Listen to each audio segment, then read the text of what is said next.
comes down to computers communicating. The information superhighway can be a confusing mix of on-ramps and off-ramps. Bitcoin is worthless artificial gold. Is it still rat poison? Probably rat poison squared. We need to get into the world of, okay, this is actually foundational technology.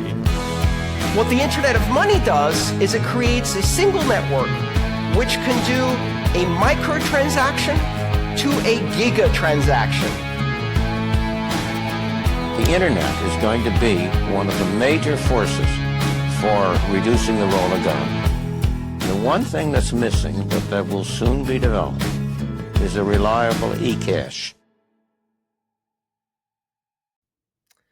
Alrighty, welcome back to Final Settlement. Today is Tuesday, April 8th, 2025.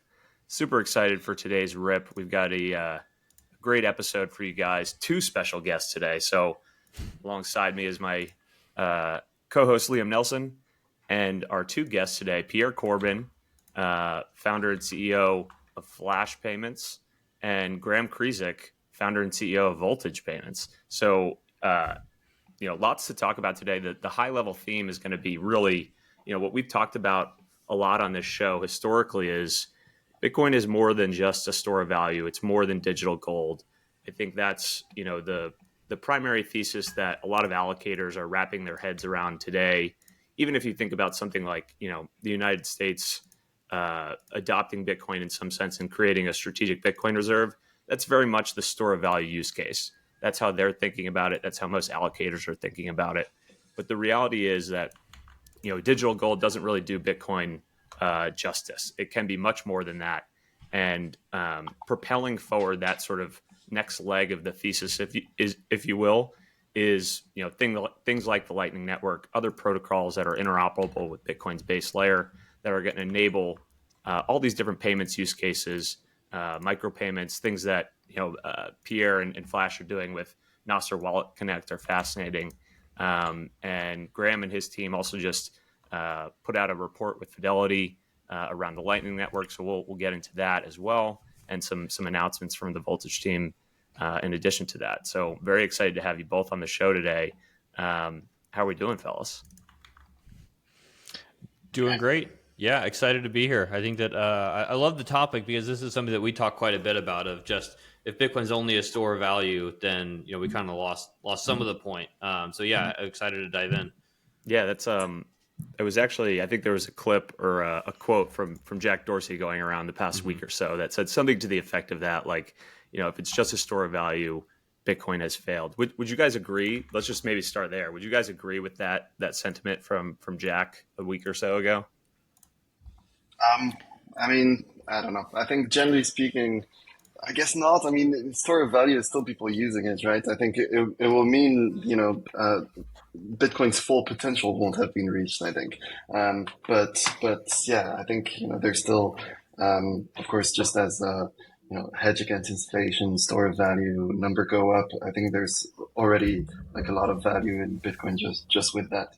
But yeah, 100%. That's what we're working on at Flash as well. It's, Bitcoin, before being before being store of value, the title of the white paper is that it's, peer-to-peer electronic cash, right? So that's, it's supposed to be the first use case before store of value. Store of value is just a result of all of the fundamental mechanisms that were built into Bitcoin. So yeah, but I don't think it would have failed, right? People would still use it even if it's just to store their value in it. Graham, do you agree with that, or different take?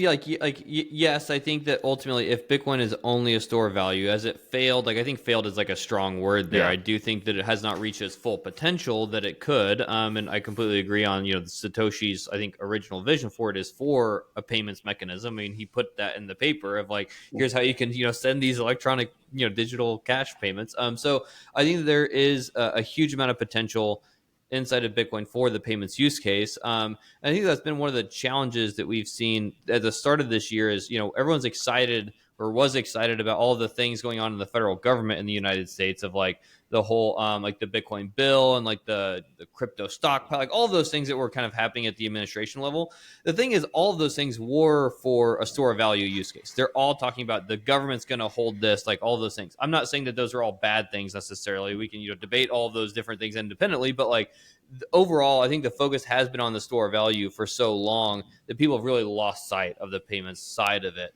And so that's what I think, both of our companies are really trying to bring up, is just more of, it is not only can Bitcoin do payments, and it can do payments well, but it is actually the most superior way of doing payments in the entire crypto ecosystem. That's what we kind of highlighted in our report with Fidelity, is it's not only like, oh, Bitcoin can also do this thing too. It's like, no, it can actually do it, and it can do it much better than other systems that have been created to try and solve that problem too. So I think that it doesn't fail if it's only a store of value, but it definitely doesn't reach its full potential.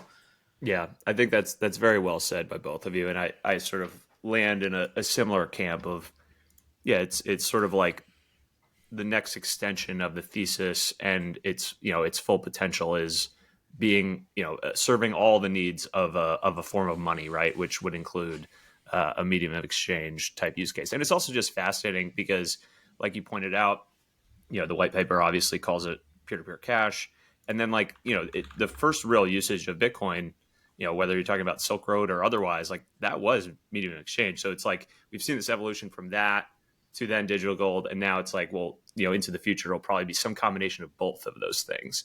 And the other thing that comes to mind is we had Bitstein on the show many months ago, and he had an interesting way of thinking about all of this, in the sense that I think a lot of people get stuck in the mode of thinking like, well, it needs to be a store of value first, and then it becomes a medium of exchange. And he had a very interesting insight around that, in the sense that he was like, it's kind of everything all at once. It's just, you're delaying the spend, right? Like if you, as a person who understands the value prop of Bitcoin, you understand that you're in a very small minority that actually understands what it is, then the price is going to go up over time, probably pretty aggressively over the next decade or two. So you're not incentivized to spend your Bitcoin. And so that's just a reality. But at the same time, money is money for a reason, right? Like you're eventually going to use it for something. And so even if you're delaying that eventual medium of exchange use case, like one, we still need to plan for it. And two, there are going to be people around the world who have different use cases and different needs at different times. And so, I think that's well said. I certainly wouldn't say it's failed if we don't succeed, to the full extent on the medium of exchange side. But I think it's just going to be, I think we're early days, and I think it's going to be a process, and different people have different needs at different times for money, generally speaking.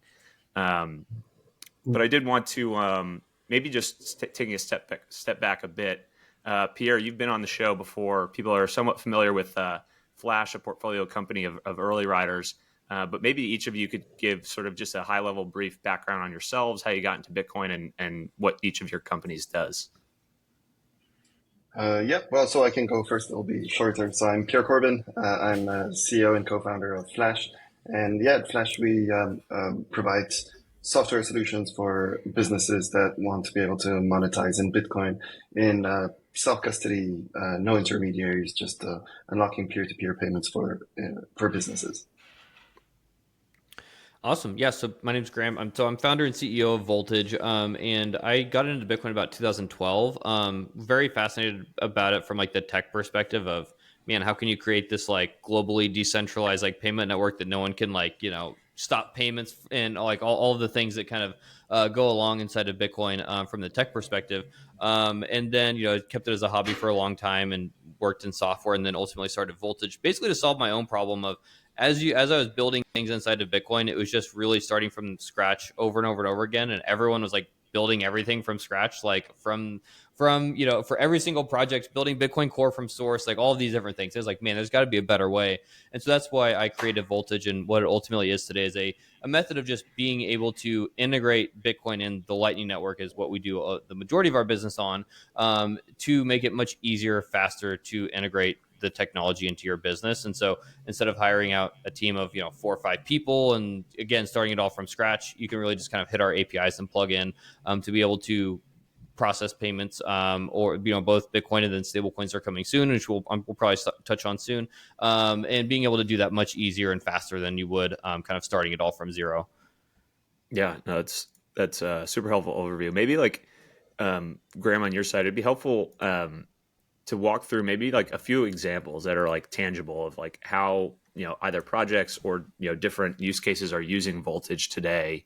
We mentioned we alluded to the partnership with BitGo on the stablecoin side, but maybe even before stablecoins, like just on the sort of Bitcoin native side, could you walk through some sort of tangible examples of how Voltage helps companies?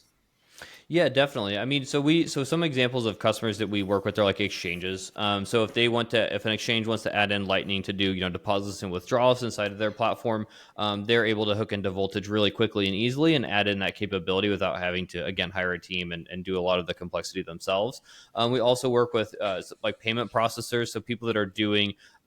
Historically, it's been very much like if anyone is moving any kind of Bitcoin on chain, you can do it faster and cheaper via Lightning. So that's a better user experience, and that's saving potentially millions of dollars a year, depending on your volumes of on-chain fees that you can save into moving into Lightning. And so we work with a lot of like crypto or Bitcoin specific payment processors and being able to create better cogs as well as faster, better experiences by moving that volume into Lightning. And then we're also working on, some newer use cases of getting more traditional finance into Bitcoin and being able to have kind of like the dollars to Bitcoin kind of solve for them and all of those different things. So ultimately, we really Lightning is made to be a faster, cheaper way of moving Bitcoin, and that's basically what we enable for people like exchanges, payment processors, neobanks, wallets, any of those kinds of folks. Gotcha. And maybe we can touch on the partnership with BitGo now, because I found it very interesting, just in the sense that, I think to announce and launch something like this, I'll pull up the presser now, but to go about this, I would imagine that there was a significant demand. Like there were people, institutions in particular, asking for this type of thing, and I'm curious, one, is that true? And was that sort of the impetus for doing this, that there was, clear demand from institutional folks that wanted to, move dollars in a more efficient way effectively? And then beyond that, I guess, secondary question, in your mind at this stage, is that where the majority of demand is for using something like Lightning, is moving dollars as opposed to, institutions moving around Bitcoin on Lightning? Mm-hmm. Yeah. So like with this integration with BitGo, we're doing it. I mean, we're starting off with doing Bitcoin payments over Lightning, and so stablecoins are kind of a coming soon thing. As soon as like Taproot Assets has launched, and we have people like Tether that have publicly announced that they're going to support it in the coming months. Mm-hmm. So the stablecoins over Lightning is a coming soon thing, which we do see a huge amount of demand for. With this as well, for specifically on this BitGo integration, yes, I mean there has been a lot of folks that we talk to that are very interested in Lightning. They want to enable it for all of the benefits that I've kind of mentioned before, but they already use people like a BitGo or some kind of a custodian to manage all of their other asset movements, asset management. And so instead of having kind of an additional provider that would be like Voltage if they work directly, we're able to hook into the BitGo network, and ultimately customers are able to kind of hit a single source that they've already integrated their business and be able to get the benefits of Lightning. So ultimately, it makes it much a better user experience for these companies that are wanting to integrate Lightning, because they still use the same kind of provider, the same interface that they always have been, but can really enable it much quicker and faster than they would have previously. So ultimately, this should we're anticipating having a big jump in adoption by leveraging the BitGo network, their fairly large set of customers, and being able to bring Lightning into that group. So we are really excited about what this is gonna how this is gonna catapult adoption over this coming year. Nice. That's super helpful and really fascinating. I guess before we go into the stablecoin side of this a little bit further, I just reread the Voltage and Fidelity report from earlier this year, and one of the things that really stuck out to me was the average channel capacity really growing significantly, whereas the average number of channels per node has not really grown quite as much. And you mentioned a ton of integration with custodians, neobanks, and we're seeing a ton of demand from, peer-to-peer custodians in terms of, ways to settle balances that are exchanged between the two custodians. I guess, where do you see most of the demand for Lightning, at least in your seat, and based on kind of the public data that you have? Would be interesting just to see if this is kind of matched what you thought Voltage was going to be in the Lightning Network exactly when you launched, or where we are today. Yeah, I mean, I guess like touching on the kind of the way that I was thinking about when I started the company versus today, like touching on that first. I mean, when I definitely started Voltage, it was very much like consumer, like retail focus, like, everyone in the world is going to have a node and everyone is going to need like really easy access and all those things. I think that's definitely shifted as we've seen the Lightning Network mature over the years, where it's definitely less people operating like a node in like the full-fledged node. We've seen a lot of advancements in things like LDK that help make it much more like you can still do self-custodial Lightning without like the full-on node that we think about in like the Start 9s or Umbrels, or like a full node on Voltage. And so we've seen much more of like these kinds of, people like us moving much more onto the business end of things, where we work with, again, like exchanges, payment processors, all those things that I mentioned, and being able to really optimize on creating better experiences for them and then ultimately their users as well. And so in that shift, in that shift of, at least us focusing a lot more on the business side of things, we've seen the metrics inside of Lightning kind of shift towards that as well. As we've highlighted, the average channel is getting much, much larger. That's because, businesses are just doing more than, they're trying to facilitate, thousands of payments across their customer base, not just like, hey, a couple payments a day maybe for an individual. So that requires more capacity. And it's just the maturation of the network itself to realize that, okay, it's better to have like 5 really large channels than have like 100 small channels, for both from a management perspective, from like the effectiveness of payments going through, the likelihood of success, all of those things. And so this data, as we've kind of highlighted in the report, really show that this is maturity in the network as we've learned what is working and not working. And so that's kind of like the public data is kind of validating what we're seeing on the business side.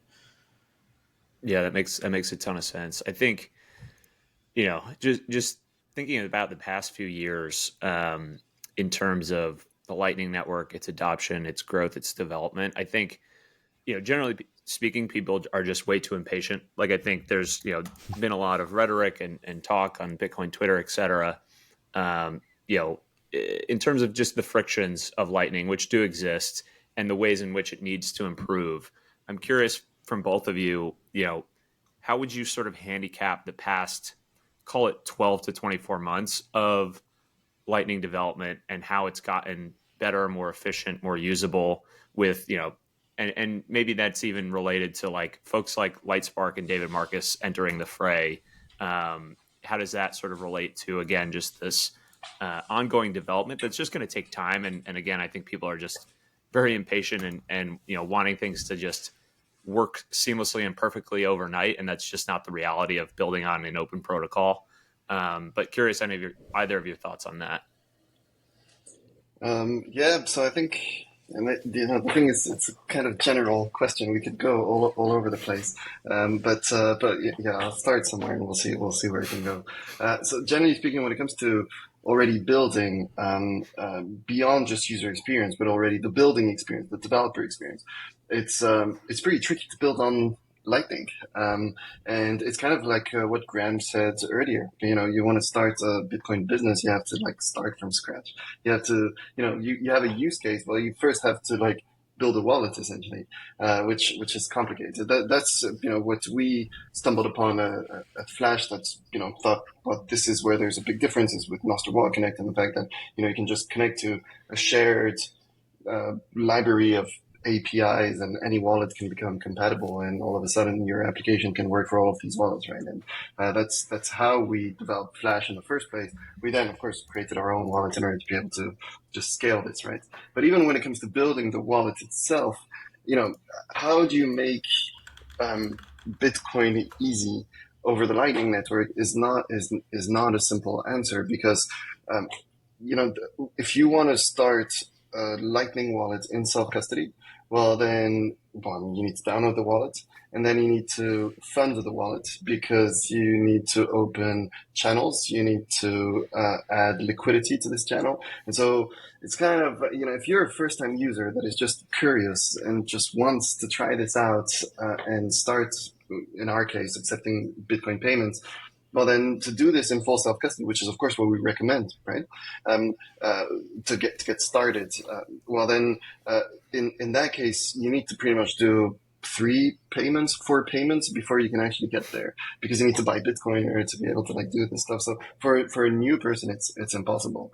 Now there are other tools out there that exist, but it's not exactly Lightning in that case. But allows to do things much more just faster while being compatible with Lightning Network, which is how we built our wallet, which is using the Liquid network, right? So the funds are in Liquid, and you can do automatic swaps that just allow to do a bunch of things, right? And so, of course, it is self-custodial because you own your keys, but you do rely on the Liquid network, which is less sovereign, perhaps, compared to, Bitcoin or even the Lightning network in self-custody. So it's a matter of trade-offs, right? But then we managed to make a user experience at Flash that if you're a business that is just curious about accepting Bitcoin payments, well, then you can get set up in literally just a couple minutes because you download the wallet. It's got a balance of 0, but you don't need any balance to start accepting Bitcoin payments, essentially, right? So it's automatically connected to Flash, and you can accept these payments. So it's very easy, and it simplifies such things, right? Yeah. Where the Lightning network makes this more complicated. And then there's different use cases that the Lightning network makes also a bit more complicated, like offline payments and stuff like that, that we managed to solve with Liquid, but could get into that later. But also one of the great things with the Lightning network that other networks don't have, including the Liquid network, is micropayments that are, instant. Currently, with the Flash wallets, there's a limit, a minimum amount of 1,000 Satoshis, because that's the requirement that both swaps have, 1,000 Satoshi transaction. Now, word on the street is that they're going to lower it to the minimum amount that they have for the amount of fees that they want, which would be about, I think, 43 Satoshis. So, we're already getting into the micro transaction territory, but still not quite. The price of Bitcoin going up, I think, this number will have to be revised. And so, so that's just some general thoughts about it.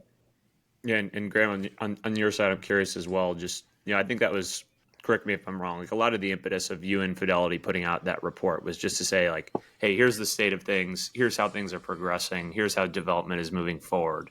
So curious your thoughts on where are we today relative to a year or 2 years ago, and how do you see this playing out? Yeah, definitely. That was one of the reasons why we put out the report. It's one of the really challenging parts about Lightning is that it's inherently a very private network, and given it's peer-to-peer, you don't have the same metrics that you do with other chains, Bitcoin or Ethereum or Solana. When you name the chain, almost any kind of public blockchain, you can see exactly how much is being transacted, how frequently, the fee rates, all those things. With Lightning, it's all private because it's peer-to-peer. So it's easy. That's one of the reasons why you see so much FUD and on Twitter and things like that for Lightning is there's no public data that you can point to. So that's kind of one of the reasons why we want to do a report with Fidelity, is to highlight, okay, here's really what's happening behind the scenes that you can only really get by being in the mix and being able to facilitate transactions and those kinds of things. And so that was one of the reasons. Almost everyone that is kind of throwing shade at Lightning usually has some kind of motive of their own. It's they're trying to push side chains or their other layer 2 or something else that is kind of competing. And so it's something that should basically just be ignored from those kinds of folks. And then there's also inside of crypto in general, there's always the desire to have these solutions very, very quickly. Well, to your point, building an open protocol and doing it in a correct way where people actually get self-custody the entire time is a very challenging thing. And that's a very hard thing to do.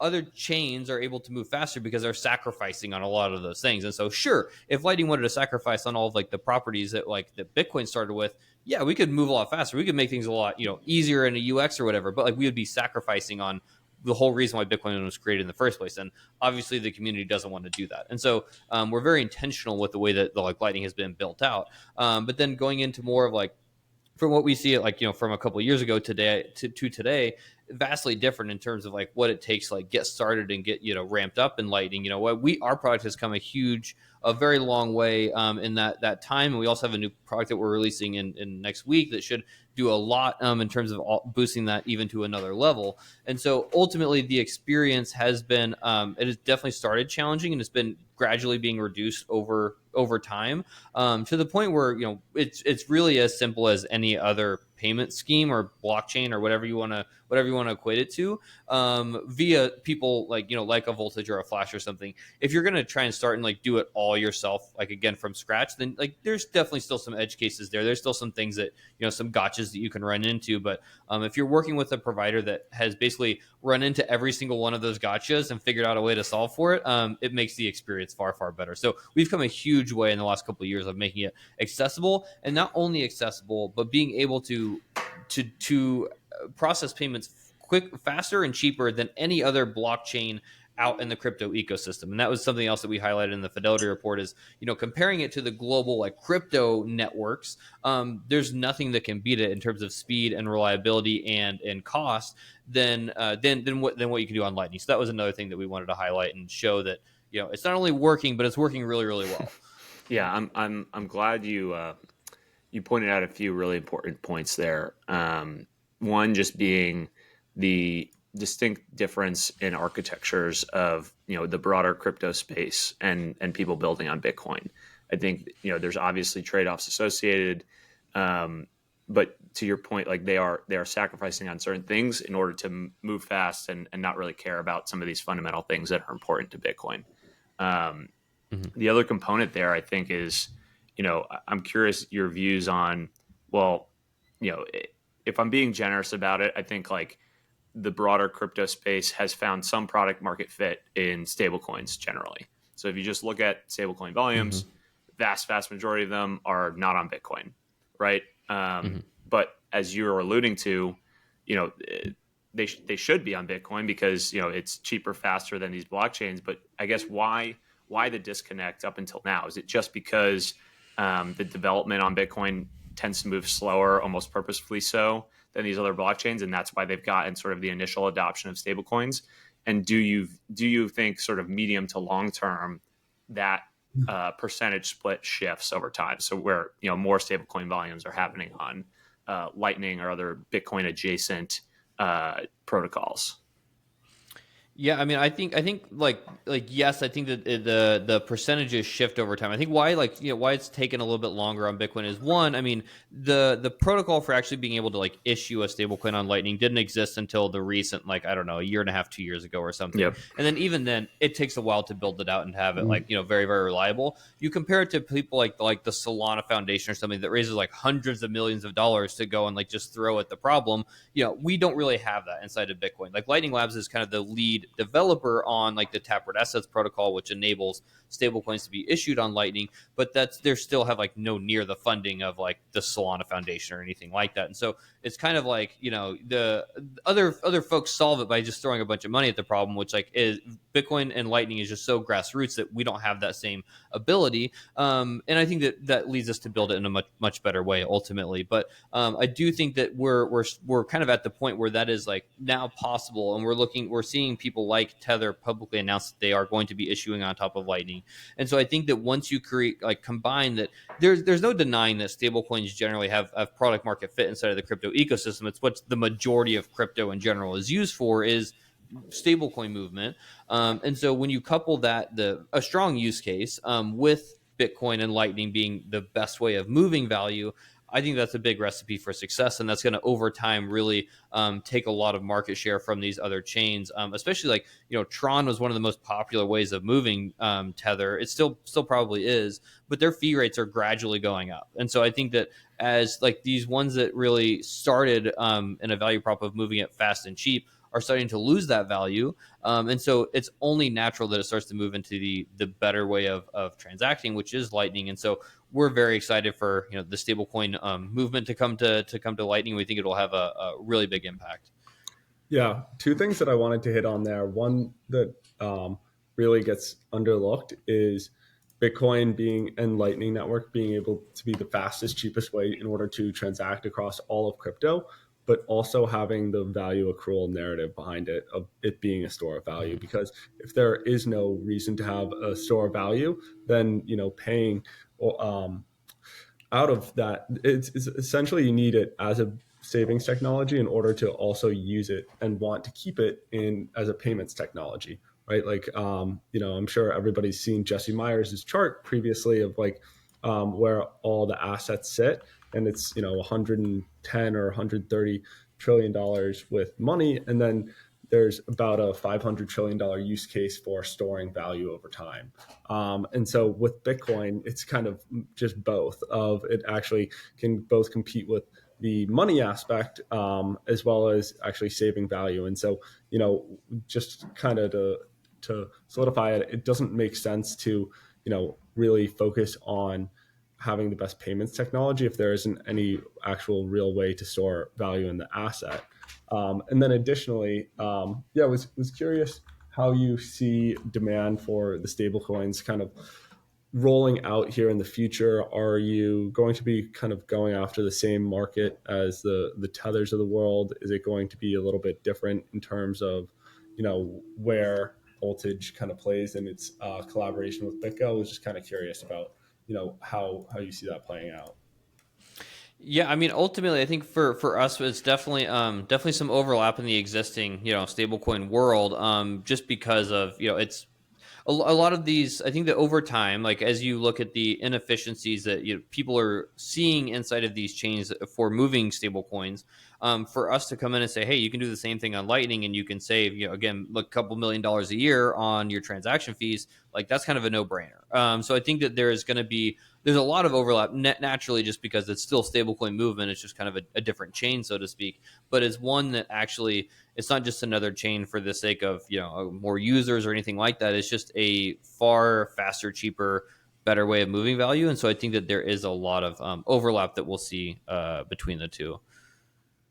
Yeah, and I think also it might. I mean, I'm curious to see how long it'll take to transition, because of course USDT on Tron, on Solana, whatever, isn't compatible with USDT on Lightning directly, right? Or on Liquid or whatever. They're on their different chains, so you need to have like some kind of swap solutions there or through exchanges and all that. So I mean, I wonder how quickly some of the stablecoins that are exchanged on these other blockchains are going to start being transitioning to Bitcoin to Lightning, I guess, is the better way to say, because it's not actually Bitcoin, right? It's just the Lightning network itself that is making the payments. So there's the payment network of it that is strong. It's just we're using the best payment network for Bitcoin and found a way to actually reuse it for stable coins as well, which I think is, it's pretty cool. It's just about the efficiency of the payment network itself. But so I think this transition might take a bit of time, and I look forward to the day where it won't be messy when you're trying to send USDT to someone where, it's just, okay, so where do you want this USDT? What chain? None of them are compatible. And the rise of other, I think atomic swap services would also be very, very useful for such things, as opposed to relying on custodian startups to just, do this swap and hold custody of funds momentarily, like the market is today. Yeah, absolutely. Maybe it's worth taking a bit of a step back and just thinking about sort of, the interoperability of open protocols. I think is something that's really fascinating to me, and particularly Pierre, on your side, what you guys have done leveraging Nostr Wallet Connect. If you could talk a little bit about that and sort of just what that has unlocked for you in terms of making Bitcoin payments better and more efficient by combining various open protocols, because I think that's it's sort of this other side of the spectrum when you think about the super centralized Solana Foundation building XYZ thing. It's like, well, no, we're going to take this different approach. One, it's going to be slower, a little bit, more purposeful in terms of how slow it moves, but also like it's not just going to be this centralized monolithic thing. There's going to be various open protocols that work together to enable all different types of things. So I would love to hear a little bit about what you guys are doing at Flash, and then if that that resonates with anything you guys are working on at Voltage, Graham, that'd be interesting as well. Yeah, so essentially we're using, of course, multiple technologies, but I think in that sense, the one that is the most important one, and really the one that we started with, because before reaching Flash, we built a bunch of things with my co-founder, and just trying to figure out what's the best way to build things. How do we avoid holding custody of user funds? Because the point is to avoid regulation as much as possible, and solve problems in a bit of a different way.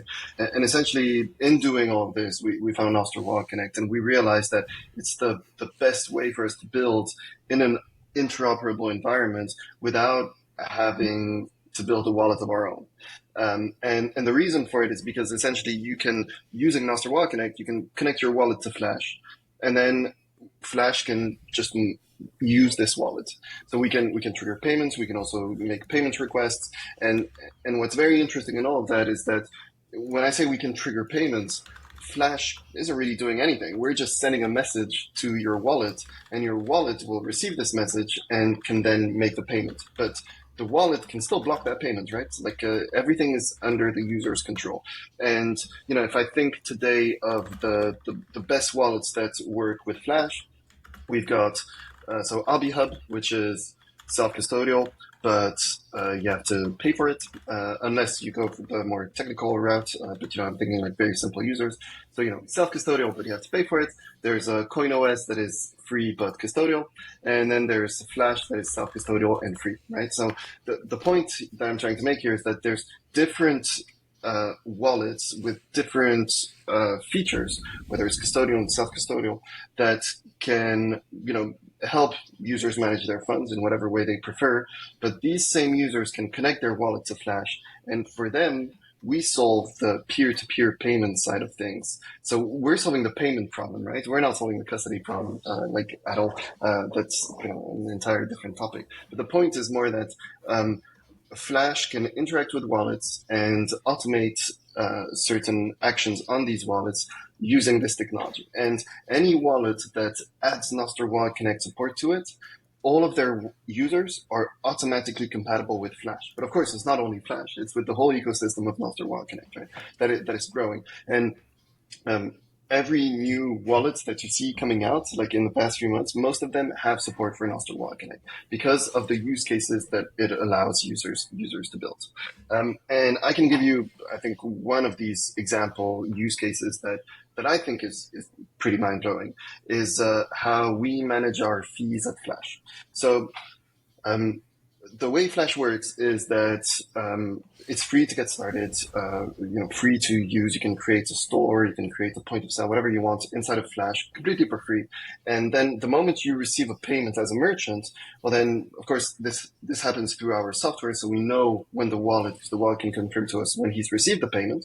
And so then we can trigger a payment from the merchant's wallet to ours. So it'll be like, a micro transaction, 1.5% fee that we take. And we know what wallet is connected to Flash, and we have access to methods that allow us to get the information about that wallet. And as part of this response, we can see what network the wallet has access to.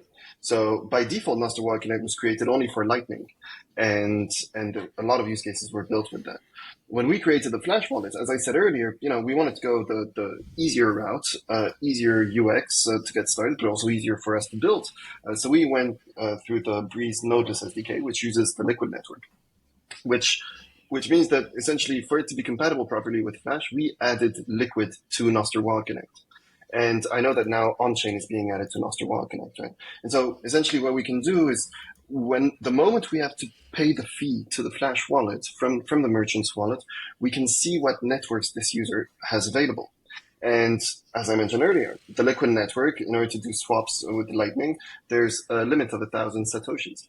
So instead of doing a swap, if the user has a Liquid wallet, well, then we're going to pay ourselves in Liquids. But if he does have Lightning, well, then we're going to do the payments as well in Lightning to our Lightning wallet. And so in this completely interoperable way where we know nothing about the user because we don't need to do any kind of KYC or anything. So we don't know the user. The only thing we have is a connection string from his wallet. With this, we can know exactly what networks he has, and we can generate backend payments choosing the network that works the best between the payer and the merchant, right? So this is how it works with our subscriptions as well, where I gave the example of the fees, but subscriptions is the same thing. We know the payer wallet, what networks he has. We know the merchant wallet, what network he has. If they both have Liquid right now, it means they both have a Flash wallet. We should make them use Liquid instead of use Lightning, because they're going to be able to do smaller transactions and smaller fees, because liquid to liquid is cheaper than having to do the swaps with Bolts and Breeze. They take their own commission there. So so we can choose the network based on that, and I think that's like one of the true powerful things that exists in Nostr Wallet Connect that that just keep discovering with time. Yeah, no, that's amazing. I think a goal for all of this is like to make it so the end users, whether it's the payer or the merchant, isn't privy to like everything you just described in terms of what's going on behind the scenes, which networks each party A or B is operating on, and it can just be as easy as possible for them to click a couple buttons and send or receive their payment. Like that's where we need to get to, and I think like what you guys are building is really accelerating that progression to get there. Yeah, so I think just to follow up on that, that's 100% how we're thinking about this long term. Imagine just a network of payments. Imagine PayPal, where you can connect your bank account or something, right, and hold these funds in PayPal, and you can send them between these users. PayPal holds custody of these funds, and of course, the payments that happen in PayPal happen in the PayPal network, right? But the way we're thinking about this is being able to be pay ourselves or the network itself. Yeah, that's what Nostr Wallet Connect is. It's not necessarily what Flash is meant to be. But it's a network where people can just hold their funds in whatever it is. As soon as we have stablecoin support, we will add stablecoins to Nostr Wallet Connect, right? So whatever kind of funds are as part of Nostr Wallet Connect and the user's wallet, well, one user should be able to send money to another user, not having to wonder what network it is, right?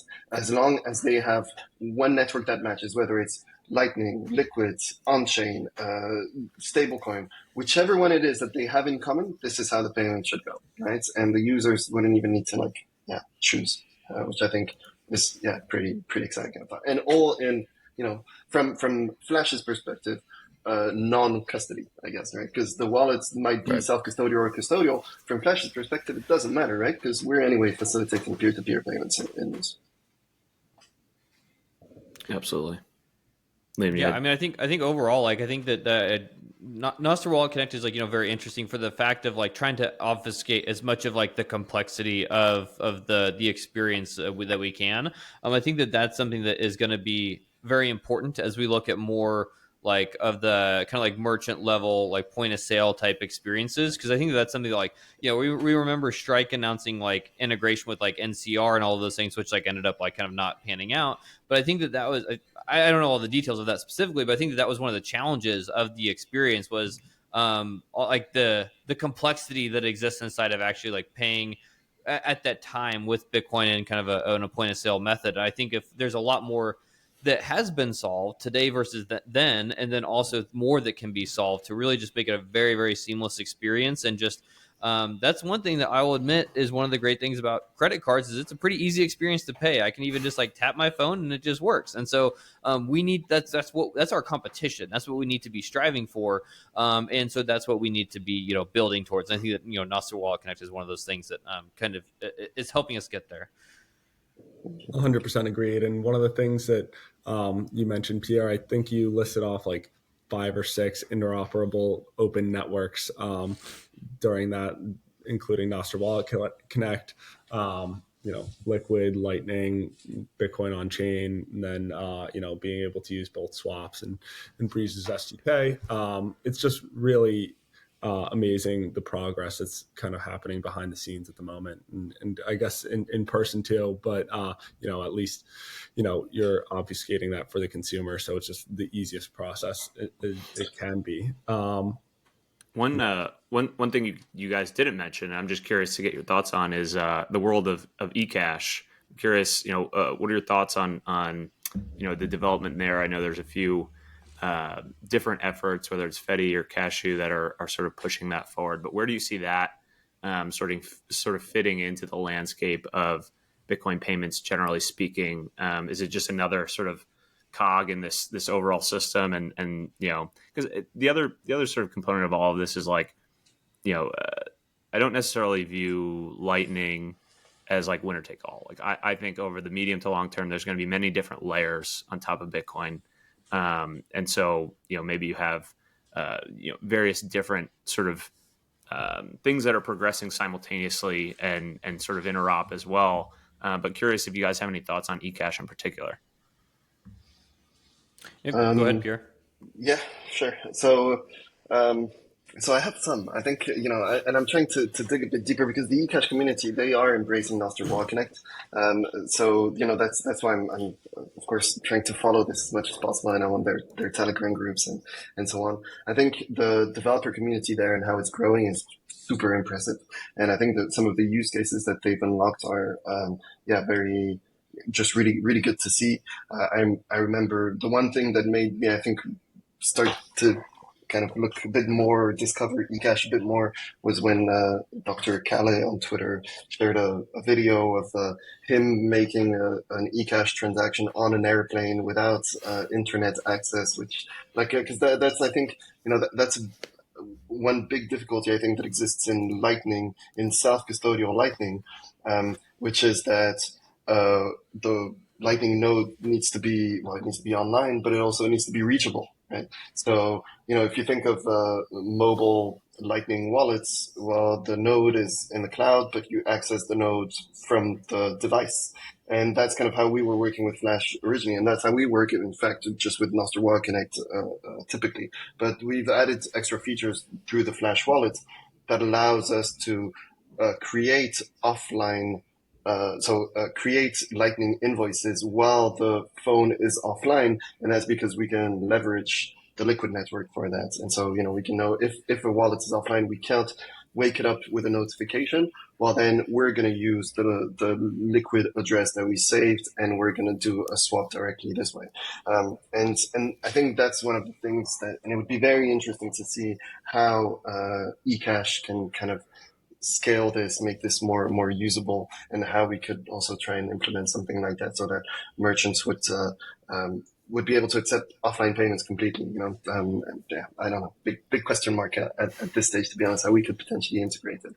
But I think no, it's pretty good. I do also have some not necessarily doubts, but it is a mint that needs to be created. There is a certain gray area when it comes to the custody of it, just like there is with the Liquid network. I'm not saying, right? Yep. But I think that's just when it comes to regulation. That's where I try and keep an eye out, because it's from the perspective of Flash. Again, we want to be always non-custodial, so we got to be able to figure out what technology do we exactly provide to our users, to avoid the situation where 6 months down the road, all of a sudden we get a warning and we have to start KYCing all of our users, right? Because we're fixing the payment side of things. Yeah, it's just peer-to-peer payments. There's no need for KYC, knowing who our users are, none of that. So that's really, if we manage to solve this properly, well, we will never need to KYC our users for this, and that's what we'd want to keep as just a direction for Flash. So that's where I still don't exactly grasp what would be implications when it comes to regulations there. But that's just my 2 cents. Yeah, I think that's super fair, Graham. Yeah, I mean, I think it's interesting. I think that it'll be interesting to see how it kind of continues to play out. I think that it makes sense. It's just like I agree with Pierre's kind of evaluation of it's similar to a Liquid or any of these other side chains, and so I think that they all have unique trade-offs for what they you kind of have some things you give up while you're using it, but then you also gain some other things. And so it'll just be, I think, interesting just to see where the adoption lands. I do think that, Lightning is obviously still the most prominent L2 or side, whatever. It's not a side chain, but it's the most prominent off-chain scaling mechanism that has existed inside of Bitcoin. And that's still from you think about the exchanges that have adopted Lightning over the last year. there's been a lot. There's been far less adopting Liquid or eCash or Fediment or whatever it is. And so I think it's still, that's why we focus so hard on Lightning, is because we still see it as not only what's in demand today, but also where will be the ultimate biggest value accrual inside of Bitcoin scaling in the long term. But it will be interesting to see how some of these newer protocols and methods like this play out, and see where the adoption ultimately lands. Absolutely. Maybe we could turn to what both of you are excited for the rest of the year here. Maybe talk a little bit about the roadmap at each of your companies. What's what your heads down focused on right now in terms of building out and offering to your customers. Go for it, Graham. I think you've got a lot prepared. Sure. I mean, we got quite a few things in the works. We'll have a new product out, in the next week or two that we're really excited about, that I think is probably just best to read all the announcements when that happens. But really just simplifying the experience of integrating and using Lightning, and just continuing to push the envelope and how simple we can make it and how quick and easy it can be. So we're doing a lot with that, but then also the big thing that I'm excited for in this year is the stablecoins on Lightning. So, we've talked about it for a while, and now that it seems like it's, possible, it's here, people are doing it. And so it's really still yet to be seen what impact does that have on the network and adoption and all of those things. So I think that it'll be a pretty big deal, both from the efficiencies that the companies gain from doing stablecoins on Lightning, like we talked about, but also the boost in the network itself of more liquidity in the network or whatever it is. And so I think that it'll help both the users of stablecoins, but then also just the general Bitcoin Lightning network in itself. So we're really excited. We're working on the products in that realm too. So we're excited to see that be finally possible, and then working with customers to enable that inside of their applications. So we think that'll be a big opportunity this year. Awesome. Yeah, but so on Flash's side, we're about to release the new version of our web application that has just much nicer user interface, but also just user experience. We gathered a lot of feedback from the users in the past 6 months, and so we're hoping this version will be one that puts all of this feedback together. After watching how users use Flash, the first things they do when they get on the application, what kind of issues they see. The Bitcoiner crowd, they can be a bit difficult when it comes to some things like in our onboarding currently, when you create the account, you have to provide you can provide some information. If as a business you want to be able to receive invoices in order to justify the expenses that you had, which are the Flash fees that we take. It's completely optional. You can click on the little skip button, but the skip button is too small, and Bitcoiners consider this KYC process, even though it could be like fake information. So that's the kind of stuff that's. But the answer here, and I think it's true for every product that you build, is how quickly can you get the user to actually using your platform and actually having something that allows him to, and so that's what we were trying to work on this new version. So we're also going to be releasing our wallet that is currently on test flight. We're going to be releasing it in app stores, and with packed of functionalities, including subscription management directly. So you'll be able to manage all of your Flash subscriptions from the wallet, but also we'll be adding the possibility of having these offline payments, as I mentioned. And it'll be offline payments in any kind of network. What we want to do is every single one of our checkouts by default will show the Lightning network and show a Lightning invoice. But you can pay other ways. You can pay in Liquid, you can pay on-chain, USDT. So, kind of pack all of these payment solutions using Lightning as the default, but, giving more options when paying, which of course will make it easier for merchants that want to get into Bitcoin, because we get this a lot. First of all, most people, they don't understand, Bitcoin versus crypto. And so oftentimes it's, you only have Bitcoin now. Okay.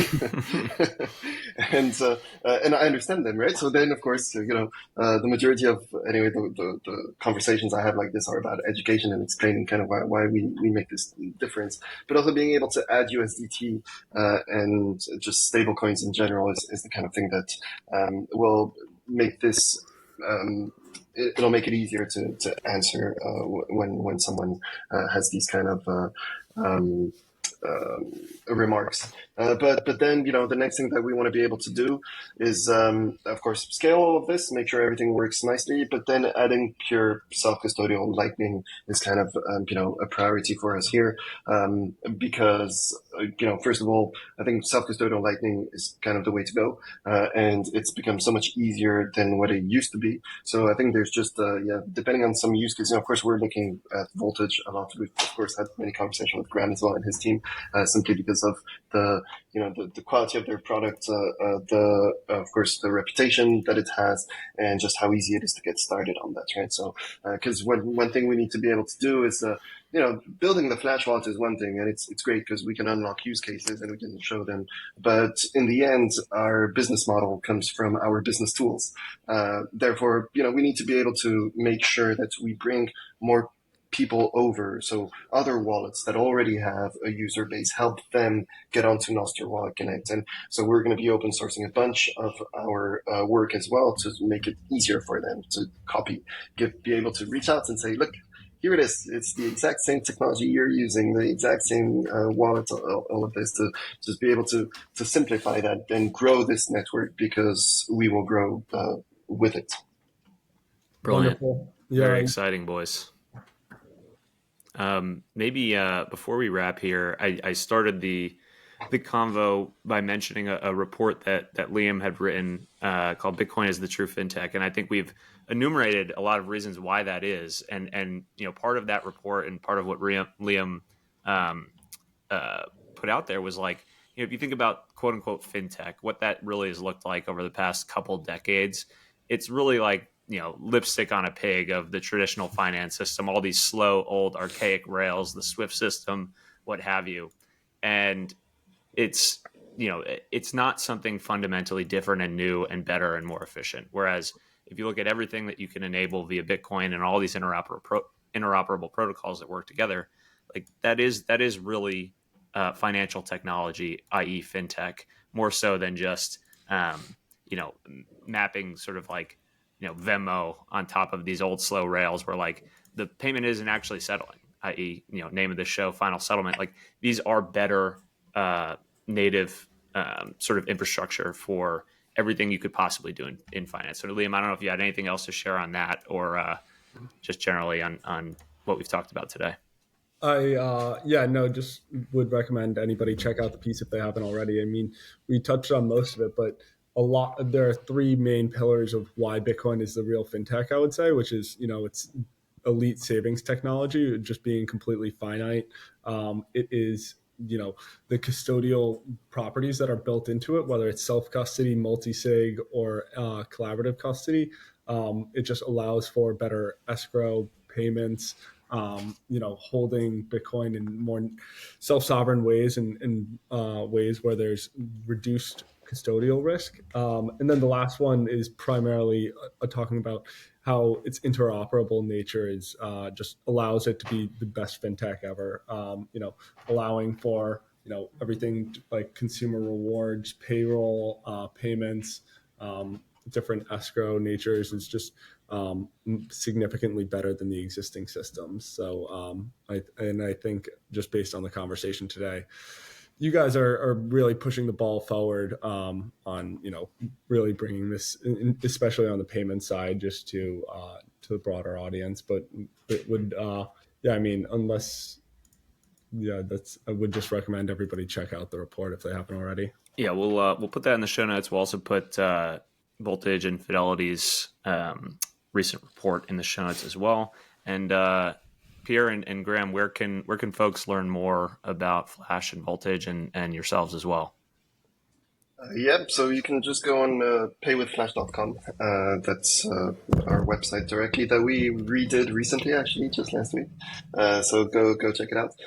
We also have, of course, on X, you can find me, Pierre Corbin. Just search for me, you'll find me, and you can find all the information about about Flash directly and all the other stuff that I do. If I can plug, actually, if ever there's anyone in Europe next month, May 23rd to 25th, there's the Bitcoin Film Fest happening in Warsaw. I'm the co-founder of that.